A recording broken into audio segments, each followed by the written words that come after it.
இந்த விஷயம் தெரியாமல் கண்டிப்பாக மோட்டாரை தயவு செஞ்சு ஆன் பண்ணாதீங்க ஃப்ரெண்ட்ஸ். ஏன்னு கேட்டிங்கனாக்கா ஒரு மோட்டரும் ஒரு மாடல் வித்தியாசம் வரும்.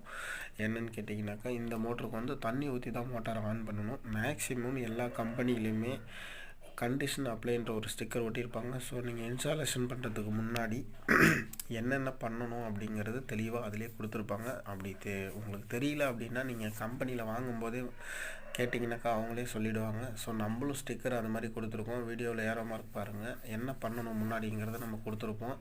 இந்த மோட்டருக்கு தண்ணி ஊற்றி தான் இந்த மோட்டரை சம்புக்குள்ளார இறக்கணும். அவங்க அந்த தப்பு பண்ணிட்டாங்க, தண்ணி ஊற்றாமல் ஒரு நிமிஷத்தில் காயில் போயிடுச்சு. நம்மளுக்கும் லாஸு, அவங்களுக்கும் லாஸு. ஸோ இதில் நிறையா மோட்டாரோட வெரைட்டிஸ் இருக்குது நம்மக்கிட்ட. உங்களுக்கும் ஏதாவது மோட்டார் தேவைப்பட்டால் கண்டிப்பாக ஸ்க்ரீனில் தெரியிற நம்பருக்கு கான்டாக்ட் பண்ணுங்கள். பெஸ்ட் அண்ட் குவாலிட்டியில் கொடுத்துட்ருக்கோம். மோட்டாரை பற்றி எந்த தகவல் தேவைப்பட்டாலும் நம்மகிட்ட கேட்டு தெரிஞ்சுக்கலாம். கண்டிப்பாக நம்ம சேனலை சப்ஸ்கிரைப் பண்ணாதவங்க பண்ணுங்கள். மேலே நம்ம போடுற வீடியோ நீங்கள் பார்க்கலாம்.